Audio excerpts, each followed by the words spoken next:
now. So, Assalamu alaikum everyone. I'm Dr. Hamad Ayaz, and I am the founder mentor of this FCPS Part 1 online teaching program. So, today I'm going to discuss the coagulation defects. इसके साथ साथ सबसे पहले तो ये physiology देखेंगे कि coagulation होती कैसे है, फिर ये देखेंगे कि कौन से फैक्टर्स इन्वॉल्व हैं कोगुलेशन में, और फिर ये डिस्कस करेंगे कि उन फैक्टर्स की खराबी से क्या क्या मसाइल जो हैं वो हो जाते हैं। और इसके साथ साथ ये इम्पोर्टेंट चीज़ है कि आपको कॉन्सेप्ट पता हो कि किस तरह से कोगुलेशन चल रही है और डिफेक्ट है। ये ना सिर्फ आपके थ्योरी और पार्ट 1 के एग्जाम के लिए इम्पोर्टेंट है, बल्कि ये आपको आगे क्लिनिकली भी जब आप पेशेंट्स मैनेज कर रहे होंगे तो हेल्प करेंगे ये कॉन्सेप्ट। आपने बड़े ध्यान से सुनना है, बिकॉज़ मैं ना सिर्फ रट्टी रटाई बातें करूँगा, बल्कि कुछ क्लिनिकली इम्पोर्टेंट बातें भी करूँगा, कुछ ऐसी डिजीज़ेज़ भी डिस्कस करूँगा जो आप रियल लाइफ में देखते हैं। इसके साथ-साथ मैं फर्स्ट एड के टेबल्स भी शेयर करूँगा और उनको डिस्कस करूँगा। लेकिन पहले मैं डिस्कस ये करूँगा कि फिजियोलॉजी क्या है, और फिर उसके बाद उसके जो डिफेक्ट्स हैं कोगुलेशन के, ठीक है। तो सबसे पहले तो ये पता हो कि कोगुलेशन है क्या? Coagulation basically whenever there is a bleeding, whenever there is a trauma, तो ब्लड वेसल्स ब्लीड करने लग जाती हैं, और the stoppage of that bleeding is known as coagulation. अब अगली चीज़, कोगुलेशन जो है वो, जिसको दूसरे अल्फाज में हीमोस्टेसिस भी कहते हैं। तो हीमोस्टेसिस बेसिकली ये आपको पता हो कि haemostasis is different from the homeostasis, ठीक है। हीमोस्टेसिस किन तीन चीजों से हो रही होती है, ये पता हो।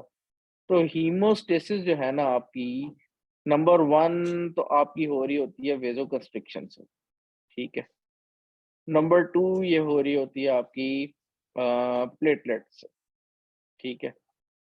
और नंबर 3 ये हो रही होती है आपकी कोगुलेशन फैक्टर्स से। हम में से मोस्टली ये समझते हैं, मैं भी पहले यही समझता था कि सिर्फ जो ये है ना कोगुलेशन फैक्टर्स, जिसको मैंने सी से लिखा हुआ, वी से मैंने लिखा हुआ है वेजोकंस्ट्रिक्शन, पीएलटीएस मतलब प्लेटलेट्स, और तीसरा जो है वो कोगुलेशन फैक्टर। मैं पहले ये समझता था, जब से मैंने किताब उठाने से पहले, कि कोगुलेशन जो है वो सिर्फ और सिर्फ कोगुलेशन फैक्टर्स ही कर रहे होते हैं, जिसको हम हीमोस्टेसिस बोलते हैं। लेकिन रियल में ऐसा नहीं है। तीन चीजें मिलकर कोगुलेशन कर रही हैं। जैसे ही फर्ज करें वेसल को ट्रॉमा हुआ, वेसल जो है ना वो एंडोथेलियल सेल्स कंस्ट्रक्ट कर जाते हैं, और वो कंस्ट्रक्ट करते हैं, एक न्यूरोजेनिक मैकेनिज्म है, थ्योरी है, उसकी वजह से मायोजेनिक थ्योरी है, उसकी वजह से कुछ केमिकल्स रिलीज होते हैं, उसकी वजह से तो वेजो कंस्ट्रिक्शन हो जाती है। ये जो वेजो कंस्ट्रिक्शन है ना, ये आपकी खून को रोकने में मदद करती है, वेजो कंस्ट्रिक्शन, ठीक है। सॉरी, मैं माउस के साथ कुछ ज्यादा अच्छा नहीं हूँ, लैपटॉप में मुश्किल हो रही है लिखने में। नेक्स्ट चीज जो है वो है जी प्लेटलेट्स। अब प्लेटलेट्स क्या करते हैं? प्लेटलेट्स बेसिकली, अगर यहाँ पे एक ब्लड वेसल रप्चर हुई है, लेट्स से, प्लेटलेट्स यहाँ पर ना सिर्फ अपने आप को इस ब्लड वेसल्स के साथ जोड़ लेंगे जहां से रप्चर हुई है, बल्कि आपस में भी कनेक्शन बना लेंगे, ठीक है। तो वो एक प्लेटलेट प्लग फॉर्मेशन हो जाती है, ठीक है। और इसमें बहुत सारे फैक्टर्स इन्वॉल्व होते हैं, जैसे एडीपी, आपका कैल्शियम, आपका थ्रोम्बोक्सिन, ए2, ये सारे फैक्टर्स जो है ना, ये क्या कर रहे होते हैं? एक तो ये जैसी इंजरी हुई है, ये फैक्टर्स रिलीज होंगे, और ये क्या करेंगे, प्लेटलेट्स को बुलाने लग जाएंगे। प्लेटलेट्स को बुलाएंगे, फिर उनको आपस में जोड़ेंगे, जिसको हम एडिशन कहते हैं, फिर वो वेसल के साथ जुड़ जाएंगे, जिसको हम एग्रीगेशन कहते हैं, ठीक है। तो ADP, calcium, thromboxane, A two in response to vessel injury release होते हैं, प्लेटलेट्स को बुलाते हैं, प्लेटलेट्स आपस में जोड़ के प्लेटलेट्स प्लग बना लेते हैं। अब ये जो प्लेटलेट प्लग है ना, ये कच्चा होता है। इसको पक्का करने के लिए लाजमी है कि ये दो प्लेटलेट्स ना, वैसे जब कच्चा प्लग होता है ना, तो आपस में जुड़े होते हैं ये फाइब्रिनोजन से। किससे? फाइब्रिनोजन से। अब पक्का होने के लिए जरूरी है कि ये फाइब्रिनोजन फाइब्रिन में कन्वर्ट हो जाए, तब वो पक्का हो जाए। तो उस फाइब्रिनोजन को फाइब्रिन में कन्वर्ट करने के लिए हमें चाहिए है थ्रोम्बिन। क्या चाहिए है? थ्रोम्बिन। और वो थ्रोम्बिन हमें मिलता है कोगुलेशन फैक्टर्स के इंटरेक्शन से। जितने भी कोगुलेशन फैक्टर्स है ना, जो हमारी कोगुलेशन कैस्केड में जब जाते हैं, वो कोगुलेशन कैस्केड एंड पे बनाती है थ्रोम्बिन। और ये थ्रोम्बिन जो है, ये जाके फाइब्रिनोजन को फाइब्रिन में कन्वर्ट करता है और ये पक्का प्लग बन जाता है, जिसको चोट बोलते हैं, पक्की चोट बनती है। और ये होती है वाया कोगुलेशन कास्केड। ठीक है, कोगुलेशन कास्केड। अभी कोगुलेशन कैस्केड भी डिस्कस करते हैं। ठीक है, तो मैंने अभी तक क्या पढ़ा है? मैंने अभी तक ये पढ़ा है कि जी सबसे पहले तो जब भी कभी ब्लीडिंग होती है तो उसकी स्टॉपेज करना बॉडी के लिए जरूरी है, ताकि ब्लीड कंटिन्यू ना रहे। उस स्टॉपेज को हम कहते हैं हीमोस्टेसिस, नॉट होम्योस्टेसिस। हीमोस्टेसिस जो है वो तीन तरीकों से हो रही है, वेजोकंस्ट्रिक्शन से हो रही है, प्लेटलेट्स के थ्रू हो रही है, और कोगुलेशन कैस्केड के थ्रू हो रही है। सबसे पहले जैसी वेसल की इंजरी हुई, एंडोथेलियल सेल्स कॉन्ट्रैक्ट करते हैं due to chemicals release, due to vasogenic, due to neurogenic, due to myogenic जो है वो reaction. As a result vessels जो है वो फौरन से कंस्ट्रिक्ट करती है ताकि ब्लीडिंग रुक जाए। नेक्स्ट, एंडोथेलियल सेल्स रिलीज करते हैं थ्रोम्बोक्सिन ए2, कैल्शियम, एडीपी। ये क्या करते हैं? ये प्लेटलेट्स को बुलाते हैं ब्लड में से और कहते हैं आपस में जुड़ जाओ। प्लेटलेट्स आपस में जुड़ जाते हैं वाया फाइब्रिनोजन और वाया वेसल के साथ जुड़ जाते हैं वाया वॉन विलिब्रेंट फैक्टर। और एज अ रिजल्ट जहां पे वो डैमेज हुआ होता है उसको ये ब्लॉक करते हैं। लेकिन ये ब्लॉकेज, ये प्लग जो है, ये टेम्परेरी होता है, ये इतना पक्का नहीं होता। इसको पक्का करने के लिए कोगुलेशन फैक्टर जो है वो आते हैं, वो कोगुलेशन कैस्केड के थ्रू थ्रोम्बिन बनाते हैं, और थ्रोम्बिन जो है एक्टिवेटेड फॉर्म में फाइब्रिनोजन को फाइब्रिन में कन्वर्ट करता है ताकि ये प्लग जो है वो पक्का हो जाए। अच्छा, मुझे यहाँ तक बताएं समझ आया कि नहीं? अगर आप बोलना नहीं चाहते तो मैसेज टाइप कर दें, ग्रुप चैट में मैसेज कर दें कि जी आप लोगों को इतना समझ आ गया, ताकि मैं आगे चलूं।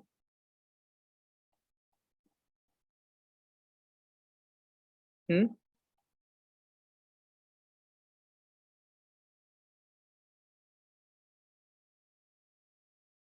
रिपीट कर दूं? चलें रिपीट करते हैं। सबसे पहले देखें, हम डिस्कस क्या कर रहे हैं? Coagulation cascade. कोगुलेशन कैस्केड में क्या हो रहा है कि कभी भी अगर वेसल की इंजरी हो रही है तो वहां पे ब्लड का रुकना लाजमी है। इस ब्लड को बॉडी रोकती है, और वो कैसे रोकती है? एक मैकेनिज्म है जिसको हम कहते हैं हीमोस्टेसिस। हीमोस्टेसिस के थ्रू। हीमोस्टेसिस जो है वो तीन तरीकों से हो रही है। नंबर वन, वेजो कंस्ट्रिक्शन के थ्रू हो रही है। नंबर टू, प्लेटलेट्स के थ्रू हो रही है। और नंबर तीन, कोगुलेशन फैक्टर्स के थ्रू हो रही है। ठीक है, वेजो कंस्ट्रिक्शन में क्या होता है? जैसी वेसल डैमेज हुई, एंडोथेलियल सेल्स जो है, वेसल्स जो है basically it is composed of endothelial cells. ये वेसल है और ये इसके एंडोथेलियल सेल। ठीक है, ऐसे ये एंडोथेलियल सेल्स जो हैं, ये वेसल है। ये एंडोथेलियल सेल्स जो हैं कंस्ट्रिक्ट करते हैं, ब्लड की स्टॉपेज करते हैं। ठीक है। नंबर टू, जितने भी एंडोथेलियल सेल्स हैं इनमें से ये केमिकल्स रिलीज होते हैं। कौन से? एडीपी, थ्रोम्बोक्सिन ए2 और कैल्शियम। ये केमिकल्स प्लेटलेट्स को बुलाते हैं, because the aggregation of the platelets उनको आपस में जोड़ते हैं, और फिर ये प्लग जो है वो वेसल के साथ जुड़ जाता है, जिसको हम एग्लूटिनेशन बोलते हैं। एज अ रिजल्ट जो है ये प्लेटलेट प्लग बन जाता है। प्लेटलेट आपस में जिस फैक्टर से जुड़ रहे होते हैं उसको फाइब्रिनोजन कहते हैं। और ये प्लेटलेट प्लग अभी कच्चा होता है। कच्चे प्लग को पक्का करने के लिए कोगुलेशन कैस्केड जो है वो एक्टिव हो जाती है, और वो बनाती है at the end thrombin. Thrombin जो है ये आकर फाइब्रिनोजन को फाइब्रिन में कन्वर्ट कर देता है, और as a result platelet plug जो है वो पक्का हो जाता है, और जो खून बह रहा होता है वो रुक जाता है। This is known as haemostasis. अब मैंने रिपीट कर दिया। अब मुझे बताएं कि आप लोगों को इतनी बात समझ आई है या अभी भी कोई क्वेश्चन है?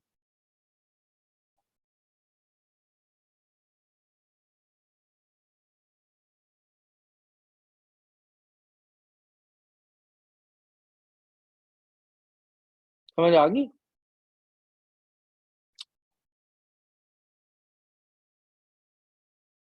ओके। मेरा ख्याल है आप लोग शर्माते हैं रिस्पॉन्स देने से। आगे चलते हैं। अगर नहीं समझ आई बताएं, मैं रिपीट करता हूँ या किसी और तरीके से समझाता हूँ।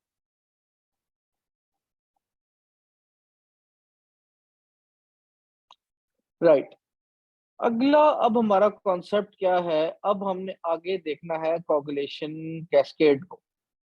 ये कॉन्सेप्ट बहुत जरूरी है। क्यों? क्योंकि आगे जितनी डिजीजेस हैं उसमें पीटी बढ़ता है या एपीटीटी बढ़ता है या दोनों बढ़ते हैं, क्या चीज खराब होती है, कौन से फैक्टर्स इन्वॉल्व होते हैं, कैसे पाथवे बनते हैं, ये इंपॉर्टेंट है। तो वो आगे आपको पता चलेगा बाय दिस। ठीक है।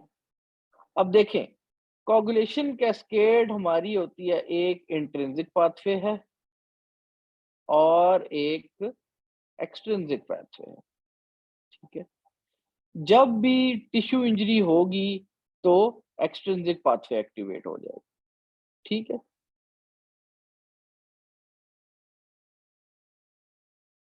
ठीक। और जब भी कोई इंटरनल इंजरी होगी तो इंट्रिंसिक पाथवे। ठीक। अब आगे ये देखना है कि कौन से फैक्टर्स एक्सट्रिंसिक पाथवे में है, कौन से factors intrinsic pathway.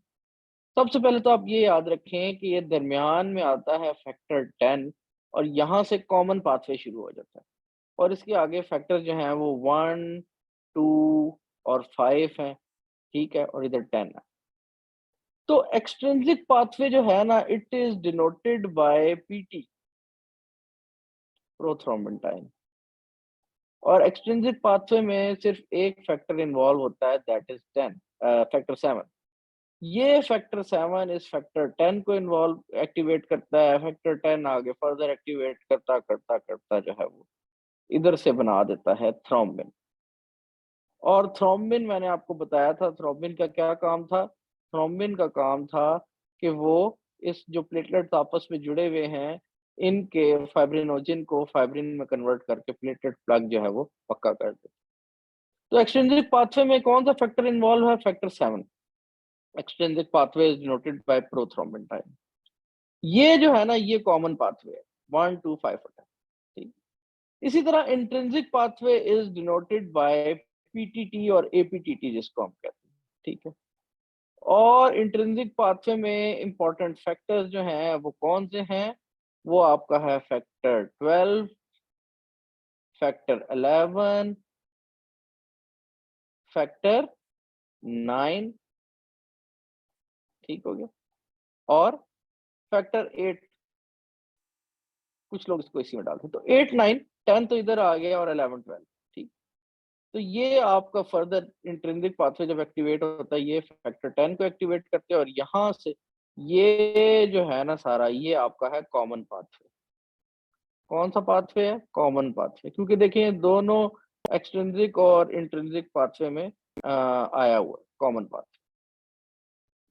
Common pathway ये आपका फैक्टर 10 से शुरू हो जाता है। मैं दोबारा रिपीट करता हूँ। दो पाथवेज है हमारे कोगुलेशन कैस्केड के, एक इंट्रिंसिक पाथवे है और एक एक्सट्रिंसिक पाथवे। जो एक्सट्रिंसिक पाथवे है उसमें सिर्फ और सिर्फ फैक्टर 7 आता है। Extrinsic pathway is denoted bye prothrombin. ठीक है। ये फैक्टर 7 फिर कॉमन पाथवे को जाके एक्टिवेट कर देता है, जिसमें 10, 5, 2 और 1 आते हैं, और वो एंड पे बना देता है थ्रोम्बिन। और थ्रोम्बिन जाके फाइब्रिनोजन को फाइब्रिन में कन्वर्ट करके प्लेटलेट प्लग को पक्का कर देता है। इसी तरह जो हमारा इंट्रिंसिक पाथवे है, that is denoted bye APTT. Intrinsic pathway में हमारे पास जो फैक्टर्स आ जाते हैं वो 8, 9, 11 और 12। ठीक है। इन अदर वर्ड्स, चलें आगे मैं करता हूँ। 8, 9, 11, 12 आ जाते हैं, और ये जो है वो 10 को एक्टिवेट करता है, यानी कि कॉमन पाथवे को 10, 5, 2, 1, और आगे कॉमन पाथवे थ्रोम्बिन को एक्टिवेट कर देता है। और थ्रोम्बिन जाके फाइब्रिनोजन को, यहाँ से थ्रोम्बिन गया फाइब्रिनोजन को फाइब्रिन में कन्वर्ट करके प्लेटलेट प्लग को पक्का कर। ठीक है। अब अगर आपके पास फैक्टर 8 की डेफिशिएंसी हो, कौन सा बढ़ेगा? पीटी बढ़ेगा, एपीटीटी बढ़ेगा? बताएं मुझे। आपके सामने इमेज खुला हुआ है, सारा मैंने पाथवे ड्रॉ किया हुआ है। अगर फैक्टर 8 की डेफिशिएंसी हुई है तो एपीटीटी बढ़ेगा या पीटी बढ़ेगा? कोई आंसर कर सकता है मुझे?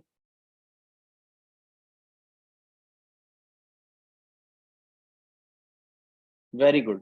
देखें, एपीटीटी बढ़ेगा। अगर फैक्टर 7 की डेफिशिएंसी हुई है, फिर कौन सा बढ़ेगा? पीटी बढ़ेगा, एपीटीटी बढ़ेगा?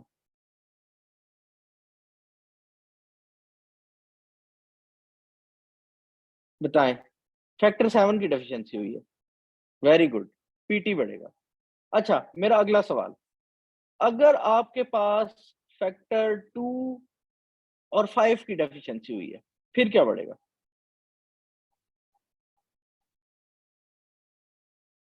फैक्टर 2 एंड फैक्टर 5, बताएं फिर क्या बढ़ेगा? कॉमन पाथवे में है ये, बोथ। बस ये सारी बात थी, जो कॉन्सेप्ट था ना सारा, वो ये था। अब अगर आप ये डायग्राम याद रखते हैं ना, आपकी कोई जो डिसऑर्डर है ना, वो मिस नहीं होगा, कोई भी ब्लीडिंग डिसऑर्डर। चलें डिस्कस करते हैं कैसे। सबसे पहले हीमोफीलिया। हीमोफीलिया में आपका फैक्टर 8 कम हुआ होता है, आपका फैक्टर 9 कम हुआ होता है, या फिर आपका फैक्टर 11 कम हुआ होता है। इन तीनों में से कोई भी कम हो, हीमोफीलिया में क्या बढ़ेगा? पीटीटी, एपीटीटी बढ़ जाएगा। इसी तरह आपका वॉन विली ब्रांड डिजीज है, उसमें आपका factor 8, von Willebrand factor जो है बेसिकली फैक्टर 8 को प्रोटेक्ट कर रहा होता है। अगर वॉन विली ब्रांड डिजीज है, वॉन विली ब्रांड फैक्टर नहीं है, फैक्टर 8 जो है वो प्रोटेक्ट नहीं होगा, ये कम हो जाएगा। एज अ रिजल्ट क्या बढ़ेगा? एपीटीटी बढ़ जाएगा। विटामिन के डेफिशिएंसी है, विटामिन के डेफिशिएंसी में कौन से फैक्टर इन्वॉल्व होते हैं? 2, 7, 9, 10, प्रोटीन सी, प्रोटीन एस। तो क्या होगा विटामिन के डेफिशिएंसी में? 2, 10 दोनों इन्वॉल्व है, मतलब कॉमन पाथवे इन्वॉल्व है, तो पीटी और एपीटीटी दोनों बढ़ जाएंगे। सिंपल। आपको सिर्फ ये याद रखना है कि प्रो कॉमन पाथवे कौन सा है? 1, 2, 5 और 10। एक्सट्रिंसिक पाथवे में क्या आ रहा है? 7 आ रहा है, और 7 कॉमन पाथवे आ रहा है। इंट्रिंसिक पाथवे में क्या आ रहा है? 8, 9, 11, 12, और 7 जो है वो कॉमन पाथवे आ रहा है। Extrinsic pathway is denoted by prothrombin. Intrinsic pathway is shown by the APTT. ये चीज अगर आपको याद हो गई है ना, मैं रिपीट करता रहूंगा ताकि आपको एंड तक याद रहे, तो फिर आपको कोई सवाल मिस नहीं होता। आगे चलते हैं अब डिजीजेस पे आते हैं। ठीक है, तो डिजीजेस जो है ना कोगुलेशन की, वो 3 चीजों पे हैं। एक, प्लेटलेट्स के डिफेक्ट्स, ठीक है। नंबर 2, कोगुलेशन फैक्टर के डिफेक्ट्स, ठीक है। और नंबर 3, बोथ, जिनमें इन दोनों इन्वॉल्व हो रहे हैं, दोनों के डिफेक्ट्स, ठीक है। एक चीज, कोगुलेशन फैक्टर्स का तो हमने देख लिया कि पीटी कब बढ़ता है, एपीटीटी। जब भी प्लेटलेट्स का मसला होगा ना, बेशक क्वालिटेटिव बेशक क्वांटिटेटिव, तो ब्लीडिंग टाइम बढ़ जाएगा।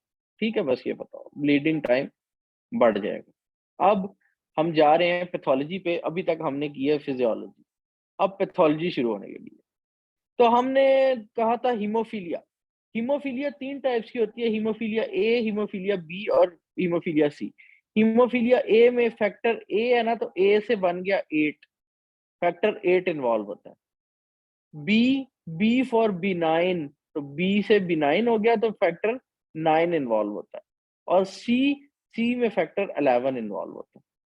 ठीक, यानी कि हीमोफीलिया ए में फैक्टर 8 की डेफिशिएंसी हो जाती है, ए से 8, बी से B9, 9 फैक्टर 9 की डेफिशिएंसी हो जाती है, और सी से फैक्टर 11 की डेफिशिएंसी हो जाती है। अब हीमोफीलिया का क्या है? ये है जी एक्स लिंक्ड रिसेसिव। इसमें अगर सवाल आएगा तो वो कहेगा कि जी लड़का, एक लड़का है, लड़का, लड़की नहीं, लड़का होगा, एक लड़का है और उसके अंकल की डेथ हुई है, मेटरनल अंकल।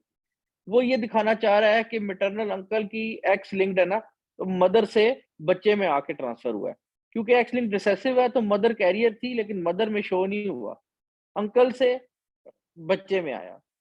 तो this shows this excellent recessive. दूसरा, वो जॉइंट्स की बात करेगा कि उसके जॉइंट्स जो है वो सूजे हुए, ठीक है।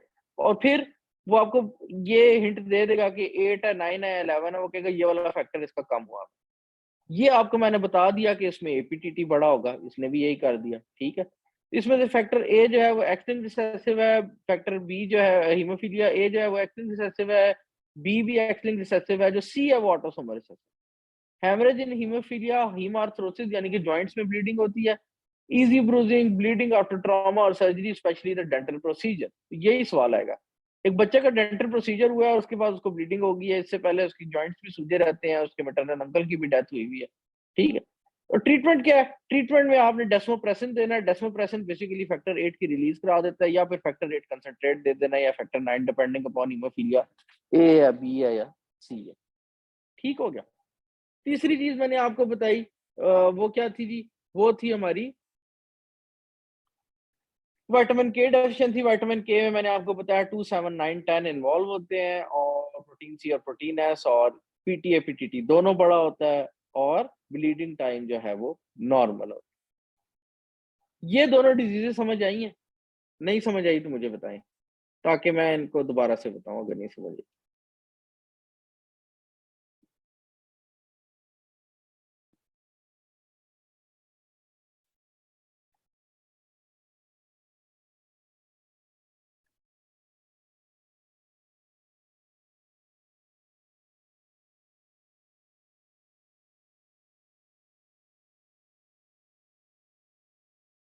अच्छा जी, रिपीट रिपीट का कहा गया। चलें फिर हम रिपीट करते हैं पीछे चल के।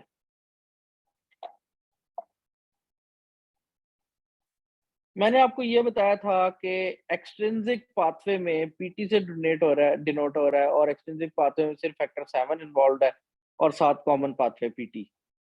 पीटी शो कर रहा है common pathway plus extrinsic pathway, और इसमें फैक्टर 7 और कॉमन पाथवे वाले 1, 2, 5 और 10 इन्वॉल्व। इसी तरह एपीटीटी इंट्रिंसिक पाथवे डिनोट कर रहा है, और इसमें इन्वॉल्व है फैक्टर 8, फैक्टर 9, 11 और 12, और इसी तरह कॉमन पाथवे। अब ये आपको थोड़ा सा रट्टा लगाना पड़ेगा कि कौन से फैक्टर्स किस में आते हैं। मुझे तो इस तरह याद हो गया कि पीटी जो करता है ना बंदा, पीटी का मतलब होता है एक्सरसाइज। एक्सरसाइज हमेशा बाहर होती है, घर के अंदर नहीं होती, इस वजह से ये एक्सट्रिंसिक है। ठीक है, मैंने तो यूं याद किया हुआ। पीटी पीटी होती है बाहर, बाहर एक्सरसाइज बाहर होगी, या पीटी का मतलब होता है एक्सरसाइज, तो ई से एक्सरसाइज और पीटी यूं भी आप कर सकते हैं। और ये होती है फैक्टर 7 के साथ। ठीक, PT denotes external pathway, and this is factor 7 plus common. Common में आपका आ जाता है 10, 5, 2, 1, और इंट्रिंसिक में आपका पीटीटी आ जाता है, और इंट्रिंसिक में जो है आपके फैक्टर्स हैं 8, 9, 11, 12, 10 के अलावा जितने हैं ना 8, 9, 11, 12 को आते हैं। ठीक हो गया। अब जब भी आप देखें फैक्टर 8 खराब होगा, 9 खराब होगा, 11 खराब होगा, तो पीटीटी बढ़ेगा, यानी कि एपीटीटी बढ़ेगा। और जब भी आपका कॉमन पाथवे इन्वॉल्व होगा तो पीटी और एपीटीटी दोनों बढ़ जाएंगे। ठीक है। अब हीमोफीलिया में क्या खराब हो रहा है? हीमोफीलिया ए में ए से 8 याद रखें, बी से बी 9, और सी वाला जो रह जाता है वो 11। हीमोफीलिया में 8, 9 और 11 खराब हो रहे हैं, 8, 9 और 11। तो क्या होगा? पीटीटी बढ़ जाएगा। इसमें देख लें, उन्होंने भी बताया कि पीटीटी बढ़ गई। हीमोफीलिया ए और बी एक्स लिंक्ड रिसेसिव है, सी वाला जो ऑटोसोमल। हिस्ट्री क्या होगी?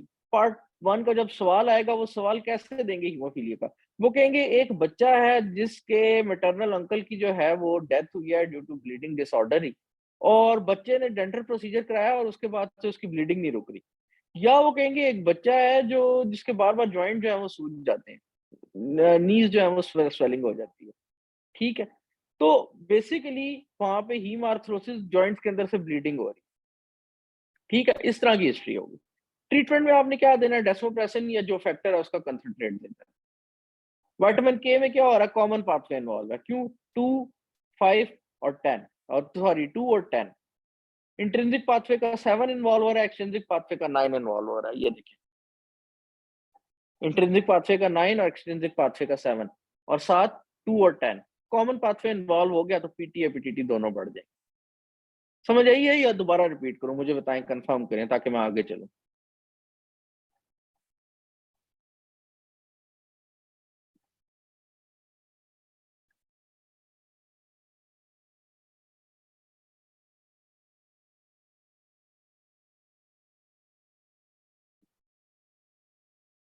जी,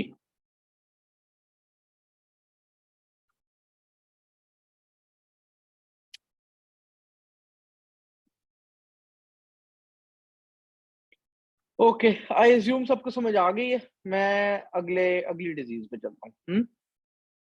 आगे देखिए आप।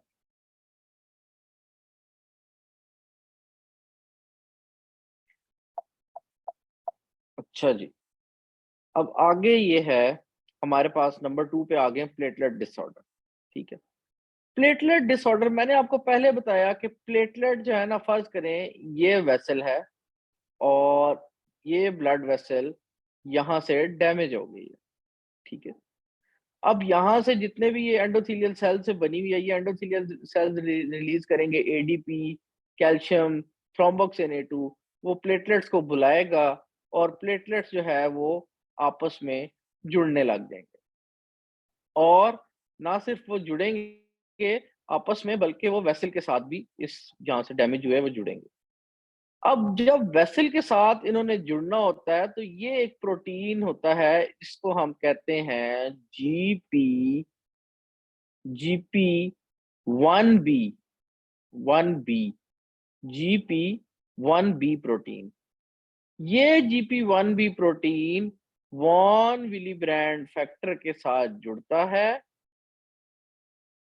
और वॉन विलीब्रैंड फैक्टर इस प्रोटीन को वेसल के साथ जोड़ देता है। वॉन विलीब्रैंड फैक्टर को मैं इस ट्रायंगल से डोनेट कर रहा हूँ, ये ट्रायंगल बना। ठीक है, ये वॉन विलीब्रैंड फैक्टर है, इसने डैमेज वेसल के साथ प्लेटलेट को वो है GP1B प्रोटीन जोड़ दिया। ठीक है, इसी तरह प्लेटलेट से प्लेटलेट दरमियान में मैंने बताया था इनके फाइब्रिनोजिन होता है। प्लेटलेट से प्लेटलेट जो है वो आपस में जुड़ता है फाइब्रिनोजिन के थ्रू, लेकिन ये जो प्रोटीन है ना, जो प्लेटलेट को प्लेटलेट से जोड़ रहा है, इसको हम कहते हैं GP2B over 3A। GP2B/3A protein. ठीक है, मेरी बात को गौर से समझें, दोबारा रिपीट कर रहा हूँ। ये ब्लड वेसल है, ये ब्लड वेसल डैमेज हुई, इसमें से जो एंडोथेलियल सेल्स थे उन्होंने रिलीज किया वॉन विलीब्रैंड फैक्टर को।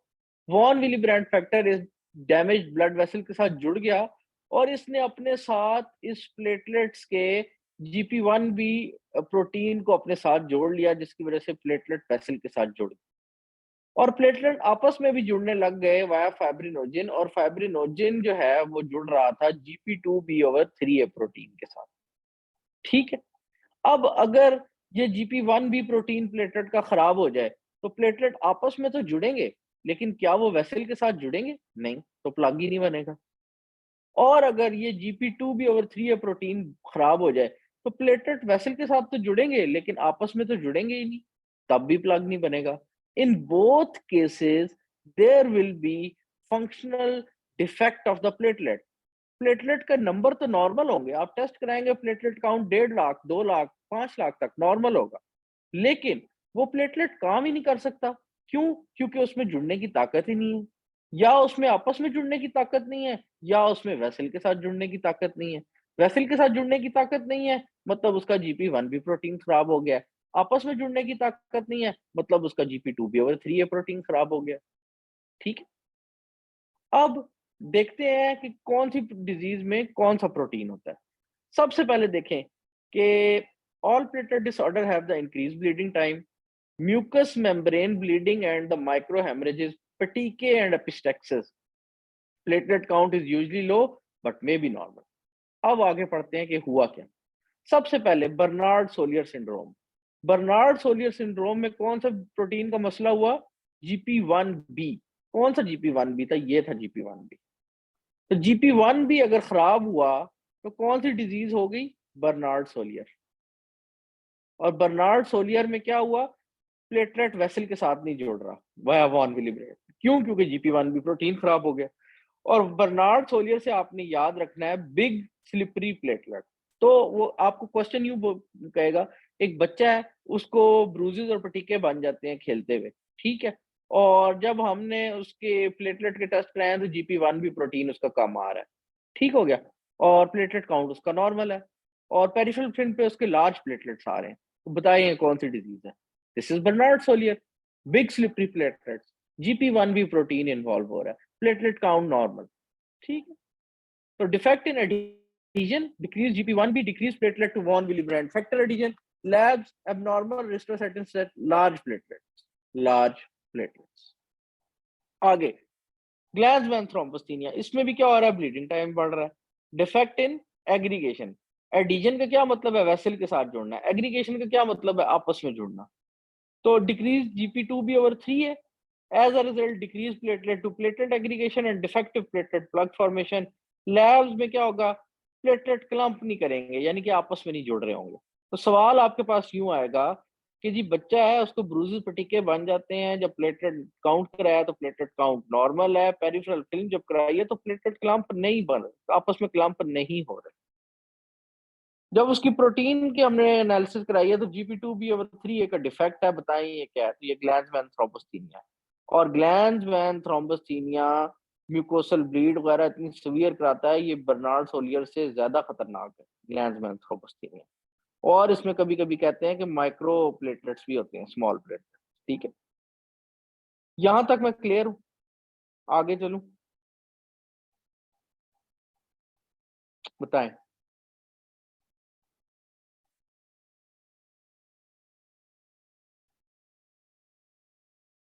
ओके, तो ITP, इम्यून थ्रोम्बोसाइटोपेनिक परपरा, इसमें क्या होता है? इसमें भी आपका ब्लीडिंग टाइम ही बढ़ता है, क्योंकि प्लेटलेट्स का मसला है। होता क्या है? कोई भी वायरल इन्फेक्शन हुआ, उस वायरल इन्फेक्शन की वजह से या कोई ऑटो इम्यून प्रोसेस की वजह से एंटीबॉडीज बन गई अगेंस्ट anti-GP2B/3 है। GP2B/3 है प्रोटीन जो कि हमारा प्लेटलेट्स की आपस में एग्रीगेशन करा रहा था, जो ग्लैंडमैन थ्रोम्बोसिनिया का बायस बना। उस प्रोटीन के अगेंस्ट एंटीबॉडीज बन गई। एज अ रिजल्ट प्लेटलेट की डिस्ट्रक्शन होना शुरू हो गई और प्लेटलेट काउंट कम हो गए और इम्यून थ्रोम्बोसाइटोपिनिया हो गया। इसमें प्लेटलेट काउंट कम होंगे। ट्रीटमेंट क्या है? स्टीरॉइड देते हैं, IVIG देते हैं, रिटक्सीमैब देते हैं। ठीक है, और इसमें क्या होगा? लैब में मेगाकैरियोसाइट्स आ रहे होंगे और प्लेटलेट काउंट कम हुआ होगा। ये आपके हैं जी प्लेटलेट्स के डिसऑर्डर। इससे पहले हमने किए थे वो वाले disorder. Is there any specific of large and micro Bernard Soulier? होगा, मुझे एग्जैक्टली आइडिया नहीं है कि इसमें क्या वजह है, ये क्यों होते हैं, लेकिन होते हैं। मेरा ख्याल है जेनेटिकली इस तरह के हो जाते हैं। आई डोंट नो एग्जैक्टली कि क्यों इस तरह हो जाते हैं, और पढ़ा नहीं है मैंने किसी भी जगह कि क्यों है ऐसे, कि उसमें लार्ज है और इसमें स्मॉल है। स्मॉल का भी बहुत कम जगह पे जिक्र है, लार्ज वाला तो काफी जगह पे टेक्स्ट में मेंशन्ड है कि बर्नार्ड सोलियर में बिग स्लिपरी लार्ज प्लेटलेट्स होते हैं।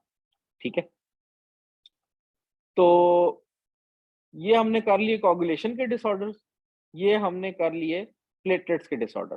तीसरी टाइप हमने करनी थी, वो थी जिसमें दोनों फैक्टर्स प्लस जो है वो डिसऑर्डर्स हो रहे हैं along with that coagulation factors plus platelets के।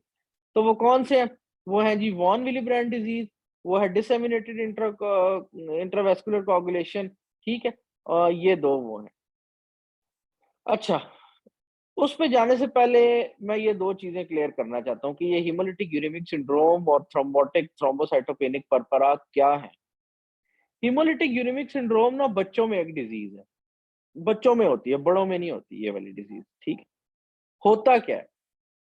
बच्चा एक है, उसको हिस्ट्री यूं आएगी, एक बच्चा है वो फार्म हाउस पे गया अपने दादा के और खेलता रहा वहां पे, उसके बाद उसको डायरिया हो गया। डायरिया हुआ, वो ब्लडी डायरिया था, और ब्लडी डायरिया होने के उसको 2 हफ्ते के बाद उसकी बॉडी में स्वेलिंग होने लगी। और स्वेलिंग होने से जब उसके हमने टेस्ट कराए तो उसके RFTs जो थे वो डिरेंज हो गए। ठीक है, उसके RFTs डिरेंज हो गए। और जब हमने उसका CVC कराया तो उसमें उसका HB जो आ रहा था वो 5 था, और प्लेटलेट काउंट जो थे वो थे 40,000। ठीक है, अब आप इसका नाम सुने, हीमोलिटिक, यानी कि हेमोलिसिस ऑफ आरबीसीज हो रही है, तो आरबीसीज फॉल कर गई। यूरेमिक, यानी कि यूरीमिया, यानी कि RFTs खराब हो रहे हैं। ठीक है, syndrome, syndrome mean collection of finding. तीसरी चीज क्या है जी? प्लेटलेट काउंट कम हो रहे हैं। होता क्या है? कोई भी इन्फेक्टिव ऑर्गेनिज्म है, जैसे कोलाई, कौन सा वाला कोलाई? 0157H7, ये इन्फेक्ट करता है बच्चे की बॉडी को, ब्लड में चला जाता है, टॉक्सिन्स रिलीज करता है। जब ये टॉक्सिन्स रिलीज करता है, वो टॉक्सिन्स जितनी भी स्मॉल ब्लड वेसल्स हैं उनको जाके डैमेज करते हैं, वो किडनी की होती है मेनली, और उन ब्लड वेसल्स के डैमेज होने की वजह से कोगुलेशन कैस्केड एक्टिवेट हो जाती है, प्लेटलेट्स जो है वो एक्टिवेट हो जाते हैं, यूज अप होने लग जाते हैं। वो प्लेटलेट्स जब यूज होने लग जाते हैं वो अंदर क्लॉट्स बना देते हैं वेसल्स के, आरबीसीज आते हैं, इन क्लॉट से टकराते हैं, वो टूट जाते हैं, हिमोलिसिस होने लग जाती है। और क्योंकि रीनल किडनी की जो स्मॉल वेसल्स है वो डैमेज हुई होती है, तो किडनी फंक्शंस भी डिरेंज होने लग जाते हैं। So this is a triad of uremia, hemolysis and decreased platelets, hemolytic uremic syndrome। ये कई बार क्लिनिकली बच्चे हमारे पास प्रेजेंट किए हैं। 14 डेज बैक डायरिया की हिस्ट्री होगी, लूज टूल होंगे, और उसके बाद क्योंकि RFTs डिरेंज से बॉडी स्वेलिंग शुरू हो जाती है, बच्चा के जिस्म फूलने लग जाएगा। जब आप उसके लैब्स कराएंगे, HB कम होगा, प्लेटलेट कम होगा, और RFTs डिरेंज हुए हो। ठीक है, टेक्स्ट पढ़ें जरा आप।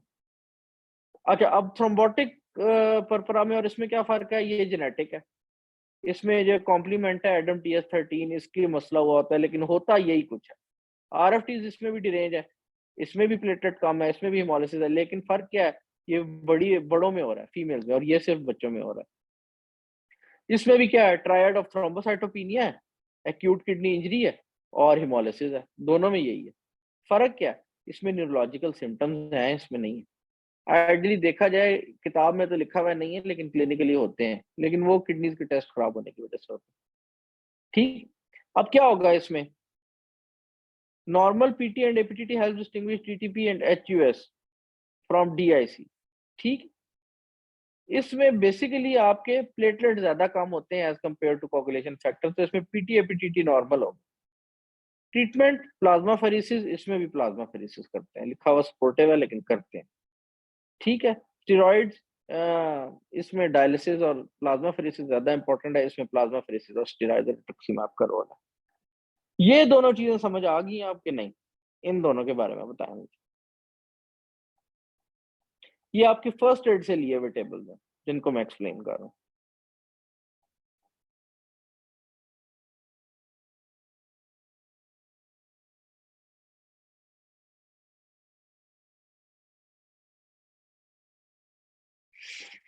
Okay, we are going towards the end. आखिरी डिजीज करते हैं। आखिरी डिजीजेज हैं आपकी वॉन विलीब्रैंड डिजीज और DIC।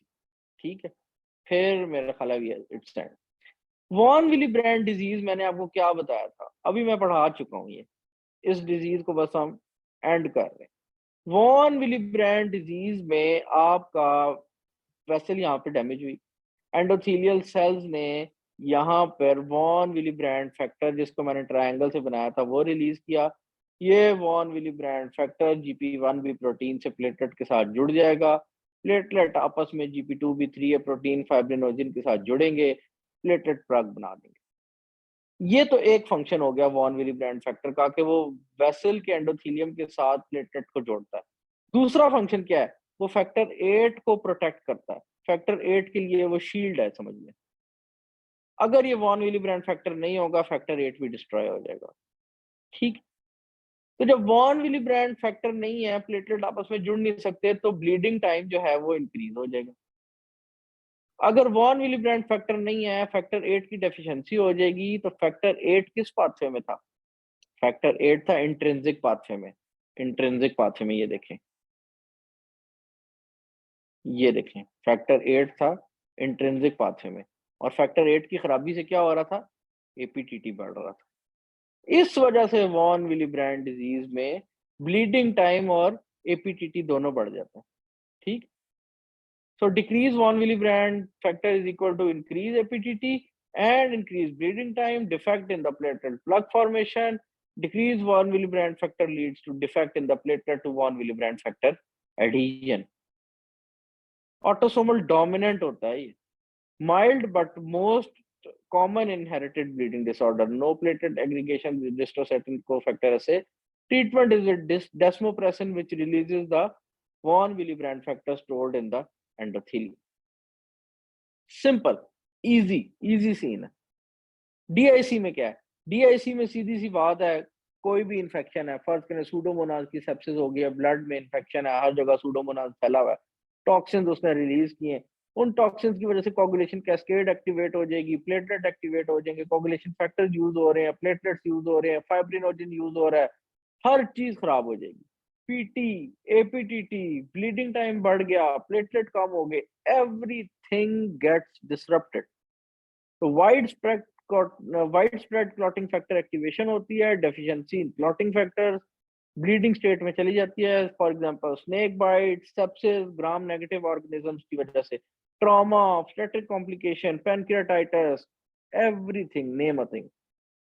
स्पेसिफिक टेस्ट क्या है? D dimers, fibrin degradation products जिनको हम कहते हैं, decrease fibrinogen, decrease factor 5, decrease factor, हर फैक्टर ही डिक्रीज हुआ, every factor is decreased, pt aptt increased, bleeding time increased, platelet count decreased, bleeding from the sites, every site bleeding होने लग जाती है, this is known as the DIC.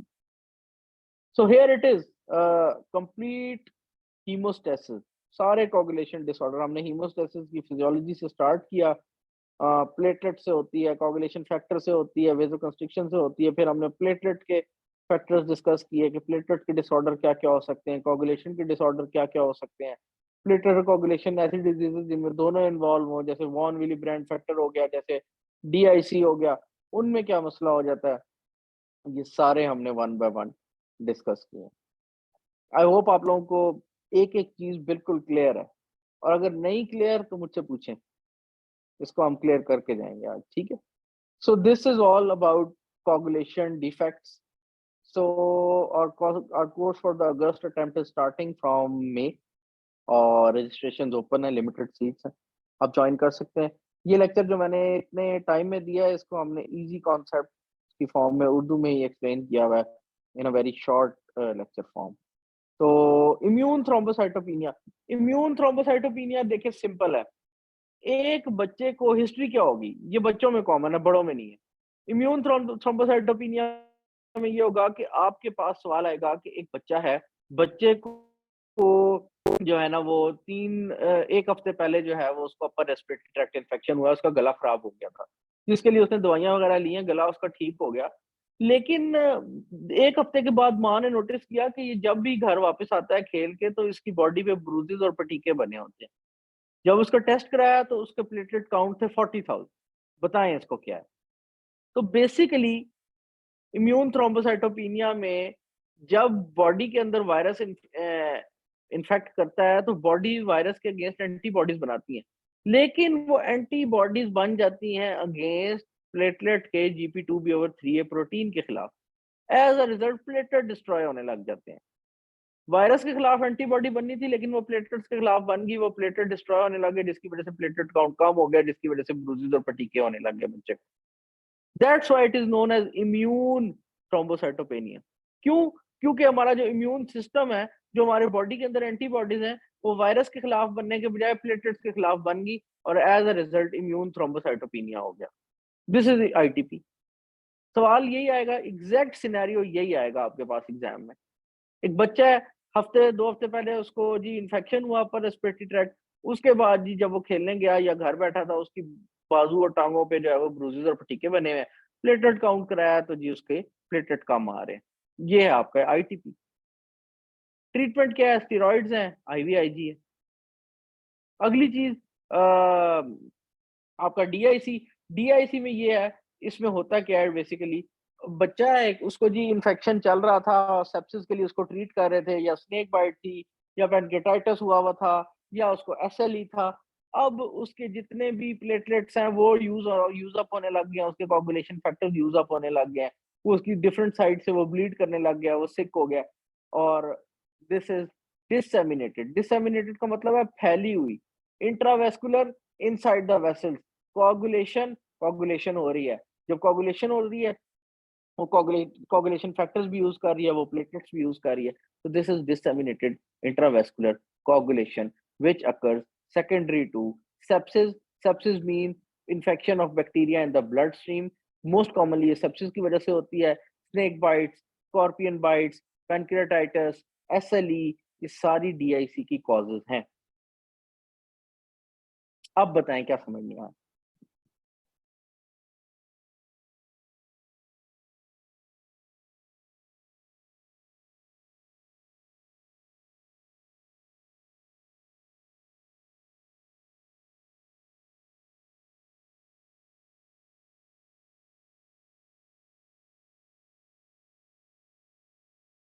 आ गया समझे?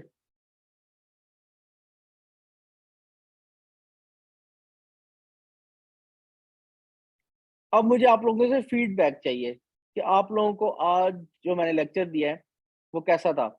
आप लोगों को समझ आई है ये प्लेटलेट्स की डिजीजेस? आप लोगों को कोगुलेशन कैस्केड समझ आई है? आप लोगों को कोगुलेशन के डिसऑर्डर समझ आए हैं? ये पता लगा है कि किस में पीटी बढ़ता है, किस में एपीटीटी बढ़ता है, किस में दोनों बढ़ते हैं, किस में ब्लीडिंग टाइम बढ़ता है? ये सारा फैक्टर्स अब आपकी फिंगर टिप्स पे होने चाहिए। तो आप लोग मुझे बताएं कि आज का लेक्चर से आपके क्या कॉन्सेप्ट्स क्लियर हुए और क्या ये इजी था? क्या समझ इजीली आ रही थी, या आपके ख्याल में लैंग्वेज बैरियर था, कम्युनिकेशन बैरियर था, और कोई ऐसी चीज थी जो प्रॉपरली समझाई नहीं गई? सो आई वुड लाइक कि आप लोग एक छोटा सा फीडबैक ड्रॉप करें, बेशक अच्छा बेशक बुरा। Obviously there are lapses in even the best project, so I am not saying कि ये बेस्ट था, लेकिन कुछ ना कुछ इश्यूज होंगे। तो जो भी इशू था, अच्छा था बुरा था, जिस तरह भी है, तो प्लीज आप मुझे फीडबैक जरूर दीजिएगा। In the end I would like to thank everyone जिन्होंने ज्वाइन किया और इस लेक्चर को सुना। आई होप ये लेक्चर आपके लिए फायदेमंद हो और ये कॉन्सेप्ट्स आपके एंड तक बने रहें, और ये ना सिर्फ आपको एग्जाम पास करने में हेल्प करें, बल्कि आपके क्लिनिकल जर्नी में भी आपको हेल्प करें। So the important thing is, ये सारा जो हम पढ़ रहे हैं, हम पेशेंट्स के लिए पढ़ रहे हैं, हम सिर्फ एग्जाम पास करने के लिए नहीं पढ़ रहे। तो आपको पेशेंट पे अप्लाई करना आना चाहिए। ठीक है? पार्ट वन इंशाल्लाह ताला आपका हो जाएगा। ठीक है? So thank you very much for this lovely feedback. Thank you everyone. और मजीद हमारा वेबिनार जो सीरीज है उसका स्केड्यूल आप हमने अपने पेज पे शेयर किया हुआ है, आप उसको फॉलो करें और इंशाल्लाह ताला आपको बहुत फ़ायदा होगा। और हमारे जो लेक्चर्स बने हुए हैं ना, वो रिकॉर्डेड फॉर्म में, ये तो लेक्चर काफ़ी लंबा चला गया, वो बिल्कुल 5-10 मिनट के या 15 मिनट्स के हैं। तो these are the short lectures. तो अगर आप फर्दर इंटरेस्टेड हैं तो आप हमें जॉइन कर सकते हैं। और हम ये अपना वेबिनार सीरीज़ जो फ्री सीरीज़ है इसको कंटिन्यू रखेंगे, ताकि मैक्सिमम जो है वो लोग इससे फ़ायदा उठा सकें।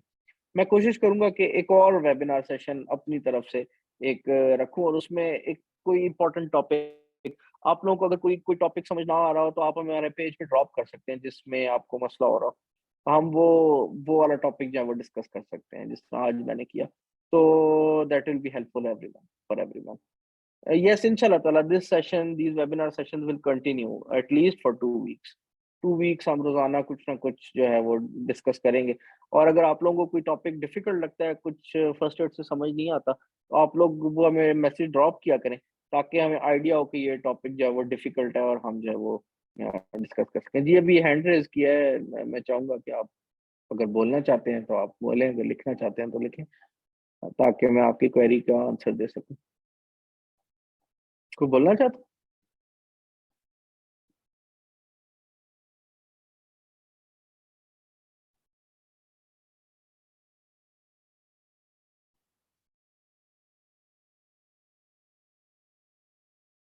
Okay, so I think that's it. और